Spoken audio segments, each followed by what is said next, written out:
Yəməndə qənimətlər qalır, düzdür? Xəbər göndərirlər ki, Peyğəmbər sallallahu aleyhi və səlləmə qənimətləri bölmək lazımdır. İmam Əlini göndərir. İmam Əlini göndərəndə orada Əli radiyallahu anhu biraz özü üçün istifadə edir qənimətlərdən. Bəzi sahabələrdə incili yaranır. İncillər Əlidən. Yaxşı qarşılamırlar bu hadisəni. Əl-mühim səbəb budur, yəni.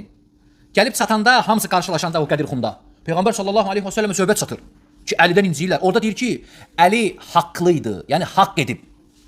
Özünə istifadə edib, düz elib. Əli olar. Amma incili qalıb axı, düzdür? Bəzi sahabələr incimişdi. Görür, bu söhbəti öldürmək üçün, bağlamaq üçün çağırır, deyir ki, mən kuntu mevlahu, fəaliyu mevlahu. Yəməndə biraz incimişdilər ona. Qənimətə görə. Hə, çünki inciklik var idi orada. O problemi aradan qaldırdı Əliyə qarşı.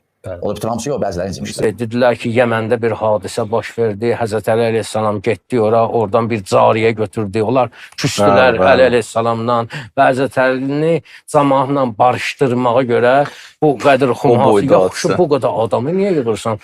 Bu Yəməndə kimlər olub? 100 nəfər, 50 nəfər. Onlarla söhbətimizi həll edin, qutarsın geçsin. Bir-bir nə ehtiyac var bunlara gətirib beyyət elətdirirsən bir-bir. Özə bir-bir. O da kimə eləyir bunu? O Peyğəmbər ki, bir kişiyə əziyyət verməmək üçün əbasını kəsib dururdu.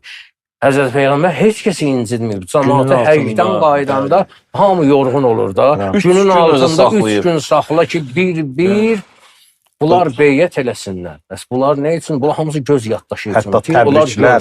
Bəli, təbrik elədilər. Qadınların beyyətini alması. Bunlar bu qədər cəmaat. Bunun Yəmənlə nə əlaqəsi var? Bu məntiqli olmur.